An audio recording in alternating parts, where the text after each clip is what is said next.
Hydrogen ईंधन से चलने वाला दुनिया में सबसे अधिक हॉर्स पावर वाला इंजन विकसित किया है। दुनिया में केवल 4 देश ही ऐसे ट्रेन इंजन बनाते हैं। दुनिया के दूसरे देश सिर्फ 500 से 600 हॉर्स पावर के बीच वाले इंजन का उत्पादन करते हैं, लेकिन भारतीय रेलवे ने स्वदेशी तकनीक का उपयोग करके 1200 हॉर्स पावर के इंजन का निर्माण किया है। हाइड्रोजन इंजन का निर्माण पूरा हो चुका है।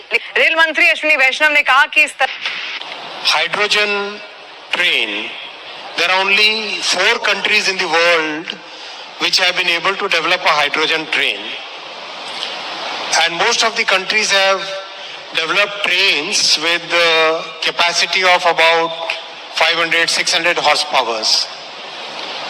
We in India decided to take that as a challenge, and we have developed successfully using our own engineers, using our own talent, a hydrogen train which is 1200 horsepower. At this point of time, the highest capacity hydrogen train. आपने कोयले से चलने वाली, बिजली से चलने वाली और डीजल से चलने वाली ट्रेनों के बारे में तो सुना होगा, लेकिन रेलवे तहलके पे तहलका मचा रही है। पहले वंदे भारत और अब हाइड्रोजन ट्रेन। और इसके बरक्स अगर हम बात करें पाकिस्तान के रेलवे निजाम की, तो आपको पता है कि पाकिस्तान का रेलवे निजाम इस वक्त खसारे का शिकार है। आज जिस ट्रेन के बारे में आपको बताने जा रहा हूं, उसे चलाने के लिए बिजली और डीजल की जरूरत नहीं होगी, क्योंकि ये हाइड्रोजन गैस से चलेगी। आप में से कुछ लोगों के मन में सवाल आ सकता है कि इसमें क्या खास बात हो गई भाई। इसकी सबसे बड़ी खासियत यह है कि इस ट्रेन से धुआं नहीं, पानी की बूंदें निकलती और इससे प्रदूषण 0 होता है। यानी प्रदूषण के लिहाज से परफेक्ट ट्रेन। लोग बुलेट ट्रेन में फंसे थे, नरेंद्र मोदी अब उससे आगे का सोच रहे हैं। दोस्तों, आपने इंडिया का एक कॉन्सेप्ट सुना होगा। प्राइम मिनिस्टर मोदी जब से पावर में आए हैं, उन्होंने इस चीज पे फोकस किया है, और वो ये है कि make in India is to make for the world. ये है भारत का नया slogan, make for the world. Check at the confidence the Indian government enjoys in this slogan. देश के रेल मंत्री अश्विनी वैष्णव ने एक बड़ा ऐलान किया है। भारत दुनिया के उन देशों में शामिल हो गया है जिसने अपने लिए हाइड्रोजन ट्रेन इंजन को तैयार कर लिया है। खबर ये है कि इंडिया में for the very first time, मैं आपको पहले भी बता चुकी हूँ कि भारत में जो मोदी सरकार है वो तमाम स्टेप्स ले रही है कि जिससे जो इंडिया है वो एक डेवलप्ड कंट्री की लिस्ट में शामिल रहे और वो इसमें आगे बढ़े और नजर आए लोगों को। अब क्या होता है हाइड्रोजन इंजन, ये भी आप समझिए। इस समय पूरी दुनिया पर्यावरण को लेकर चिंतित है। 0 कार्बन एमिशन की बात हो रही है। ऐसे में ट्रैवल के नए तरीके खोजे जा रहे हैं जिनसे से कम कार्बन उत्सर्जन हो। इसी कड़ी में हाइड्रोजन ट्रेन की परिकल्पना सामने आई। ऐसे में ट्रेन को चलाने के लिए डीजल या बिजली का यूज नहीं होता, बल्कि हाइड्रोजन फ्यूल का उपयोग होता है। इसमें या तो हाइड्रोजन इंटरनल कंबशन इंजन में हाइड्रोजन बर्न कर पावर मिलता है, या फिर इंजन की इलेक्ट्रिक मोटर को चलाने के लिए हाइड्रोजन फ्यूल सेल का ऑक्सीजन के लिए के साथ ही रिएक्शन कराया जाता है।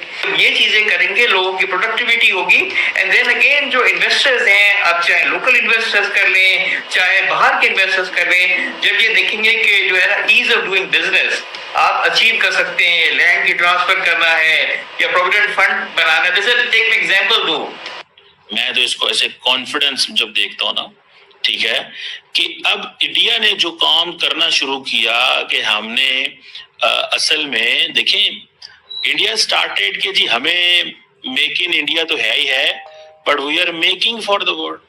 और इंडिया सारे का सारा किस पे बैंक कर रहा है? On India's youth. अब बहुत सारे लोगों को नहीं पता ये मेक इन इंडिया इनिशिएटिव क्या है। मेक इन इंडिया इनिशिएटिव जिसे कहते हैं, जिससे मैन्युफैक्चरिंग जो है वो इंडिया की कहां पे कहां जा रही है, because they have taken an initiative.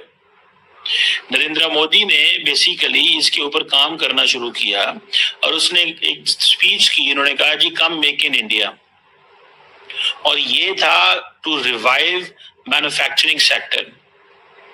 कि अगर वो दुनिया का मोस्ट पॉपुलस कंट्री है, अगर वो 5th लार्जेस्ट इकोनॉमी है, अगर इंडिया 3rd लार्जेस्ट इकोनॉमी की तरफ जा रहा है, तो उसके लिए वो सारे फीचर्स होने चाहिए कि जिस पे जो कि बाकी कंट्रीज के पास, यानी एक डेवलपिंग कंट्रीज और एक डेवलप्ड कंट्रीज। तो जो डेवलप्ड कंट्रीज जैसे कि इंडिया है और ऐसे बहुत सारे कंट्रीज जिनकी इतनी पॉपुलेशन है, उनको डेवलपिंग से डेवलप्ड की तरफ जाते हुए बड़ा एफर्ट करनी पड़ती है।